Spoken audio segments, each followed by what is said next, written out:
예, 시작의 중심 잡아보겠습니다. 오늘장 키포인트 빅데이터 연구소 이상준 소장과 함께합니다. 소장님 안녕하세요. 네, 안녕하세요. 예, 오늘 볼 내용이 굉장히 많습니다. 일단 미증시 마감 상황부터 체크 도와주시죠. 예, 오늘 좀 빨리 가야 될 것 같은데요. 일단 국채금리 10년물짜리가 나흘 만에 1.2%대로 상승하면서 경기 민감주가 올라왔어요. 실업급여 신청 건수가 감소했는데 예상 정도 수준인데 시장이 좀 안도하는 모습이었고요. 지수별로는 다우운송 지수가 1.3%, 중소형 지수 러셀 2000 지수가 1.7%가 상승했고요. 그동안에 쫙 올라오던 필라델피아 반도체 지수가 0.4% 하락하면서 조금 쉬어가는 모습입니다. 넷플릭스 1.5%, 페이스북 1.1%, 다른 대형 기술주들은 대체로 강보합세였고요. 최근에 너무너무 급등했던 AMD가 조정 한번 세게 받을 줄 알았는데 5% 넘게 떨어졌습니다. 그리고 마이크론 테크놀로지도 마이너스 0.6%, 경기에 민감한 아메리칸 항공그룹이 7.5% 올랐고 포드가 2.9% 올랐습니다. 골드만삭스도 1.7%가 올랐고요. 달러 인덱스는 보합권, 유가는 나흘 만에 반등했는데 70달러대는 회복을 못했고요.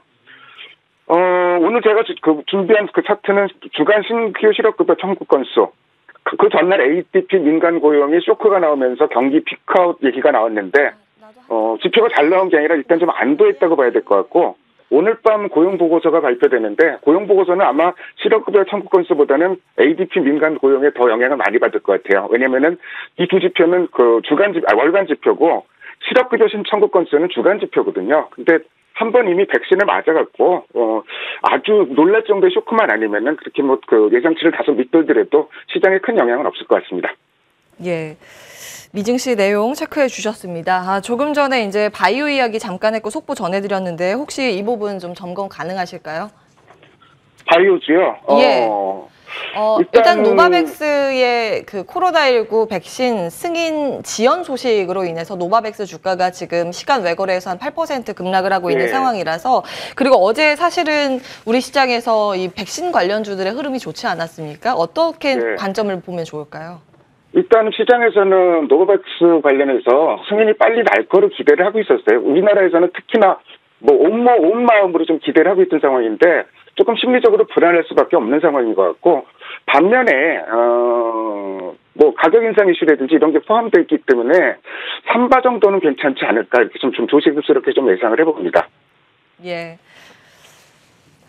일단 개장 이후의 상황도 다시 한번 체크해 드릴 거고요. 어제 우리 시장 내에서 수급 특징주 정리해 보겠습니다. 여기에서 굉장한 힌트가 나오고 있고, 또 특히 이상준 소장께서는 이 수급 같은 관련 종목 분석에는 거의 국내에서 손꼽히는 분이시지 않습니까? 어제는 어떤 부분 눈여겨볼 수 있었을까요? 어제 수급이 제일 세게 들어온 종목은 SDI인데요. 원인이 선택지가 일단 좁아졌어요. LG 화학에 이어서 SK이노베이션도 물적 분할한다 그러니까 일단은 지주회사 할인 얘기가 이렇게 나올 수밖에 없기 때문에 그래서 SDI로 더 몰린 것 같고, 코스닥에서도 일단 배터리 관련 주들이 올라오는데요.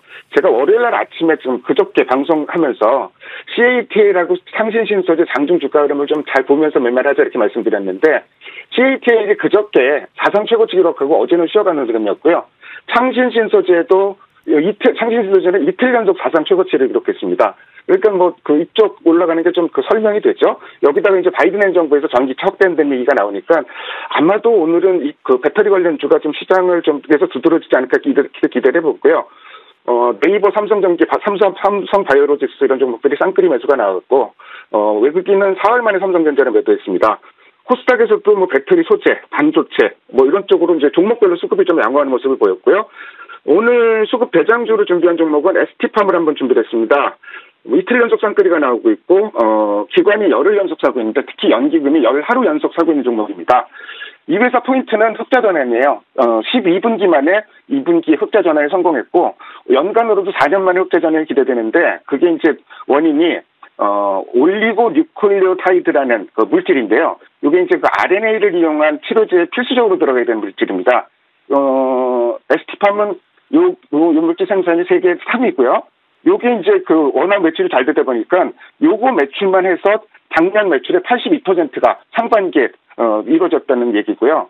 근데 이게 이제 중요한 게 치료제가 아니고 지금 임상용 원료 의약품에 대한 매출만으로도 이 정도가 나왔기 때문에 치료제가 상업화될 경우에는 계단식 실적 상승이 기대해볼 만하다고 얘기를 하고요.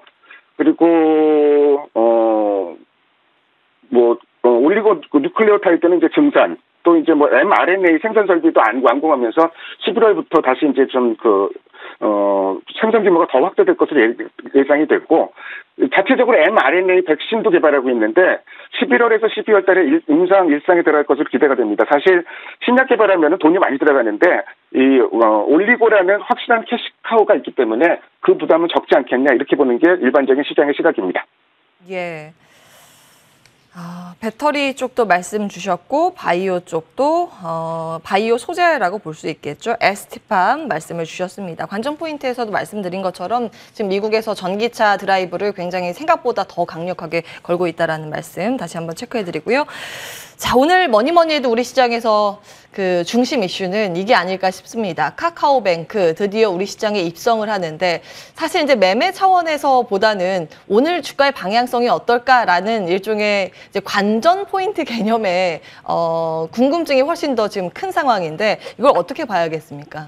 일단 고평가 논란이 있는 거 사실이죠. 근데 이게 적정 주가를 선정하기 위해서는 비교 회사를 선정해야 되는데, 이게 이제 국내 은행이 아니고 4개 회사였는데 미국하고 브라질, 러시아, 스웨덴, 여기 있는 핀테크 기업들, 이 회사들은 지표로 PBR을 사용했는데 PBR이 굉장히 높은 회사들이에요. 그래서 평균 PBR이 7.3배 수준이고요.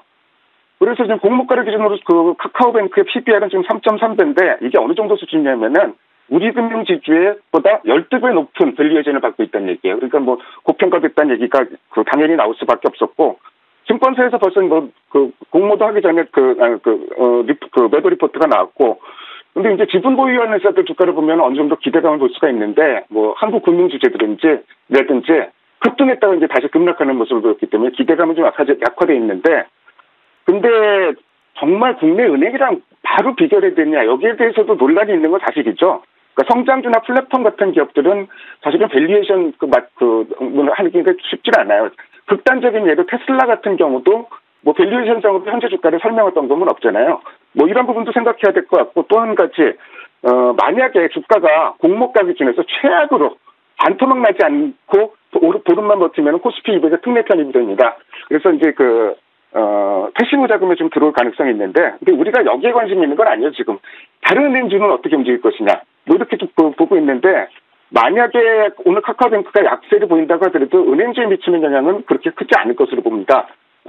은행주가 뭐 그것 때문에 올라간 게 없기 때문에. 근데 만약에 카카오뱅크가 뭐 올라온다 그러면은 다른 은행주들이 싸 보이는 건 사실이에요. 그래서 모멘텀이 될 것 같고, 그리고 국내 은행주는 지금 미국 은행주랑 똑같이 움직일 가능성이 많은데, 5월, 6월 달에는 배당 확대한다는 이슈로 올라갔다가 다시 제자리로 내려왔고, 밤사이에 좀 은행주 올라왔다는 거, 미국의 은행주도 1% 이상 올라왔다는 거는 일단 긍정적인 이슈고요. 그리고 우리나라는 지금 금리가 올라가고 있습니다. 미국은 지금 금리가 올라왔다고 치더라도 2월 이후 최저 수준인데, 우리나라 국고채 금리가 올라가고 있고, 그 근저에는 8월 달에, 빠르면 8월 달에 금리를 인상하지 않겠나. 금리 인상한다 그러면은 당연히 은행주에는 호재일 수밖에 없기 때문에, 한번 예상을 해봐야 될 것 같고, 특히 뭐 JP모간에서는, 내년까지 3번 금리 인상을 할 것이다, 이렇게 전망을 하고 있습니다. 당장 8월에도 금리가 인상될 것으로 예상을 하고 있고요. 그리고 뭐니 해도 배당 매력이 넘쳐납니다, 은행주는. 뭐 중간 배당을 감안한다고 하더라도 뭐 우리 금융주 같은 경우는 현재 주가를 기준으로 예상 배당 수익률이 7%가 넘어가거든요. 뭐 이런 부분 생각해서 중장기적으로는 보유가 가능한 섹터로 보고 있는데, 다만 지금 외국인 기관이 사지는 않고 있어요. 그러니까 제가 이제 항상 수급을 보조 지표로 보는 게 언제쯤 들어가야 될까, 뭐 이런 관점에서 보면은 좀 외국인 기관 수급이 움직일 때 좀 들어가기 시작해야 될 것 같아요. 지금은 조금 여유 있게 관심만 갖고 지켜보는 단계 정도면 될 것 같습니다. 예. 지금은 약간 시장에 한 발 떨어져서 좀 차분하게 볼 필요가 있겠다. 전반적인 내용까지 체크해 주셨습니다. 은행주 안에서는 기업은행 정도 좀 포착된다. 이 정도 말씀을 주셨고, 마무리 전략, 오늘 어떤 전략으로 한 주에 마무리하면 좋겠습니까? 7월 후반 들어서 시장이 굉장히 불안했었는데, 이제 시장은 좀 뭐 어느 정도 다시 골디락스 장세로 돌아온 건 맞는 것 같아요. 그리고 뭐 글로벌 경기 피크아웃 얘기가 나오는데, 여기에 대해서도 어느 정도 좀 둔감해진 것 같고요. 근데 문제는 거래가 너무 적어요. 거래 대금이 어제도 양시장 11조 원 이렇게 됐는데, 이래 갖고는 대형주 매매하기에는 굉장히 좀 불안한 것 같고, 전체적으로 어저께 코스닥 상대 강세였는데 요런 좀 그 시장 체력화에서는 코스닥의 상대 강세가 조금 더 오늘도 이어지지 않겠나 이렇게 보고 뭐 업종별보다는 종목별 각계 접근 전략이 필요해 보입니다. 예. 워낙 이제 빨라요. 흐름이 빠른데, 예, 한번 보시죠. 나오는 다른 출연자들에게 조금 더 섹터 전략 압축을 해보겠습니다. 빅데이터 연구소 이상준 소장과 함께했습니다. 말씀 고맙습니다. 네, 감사합니다.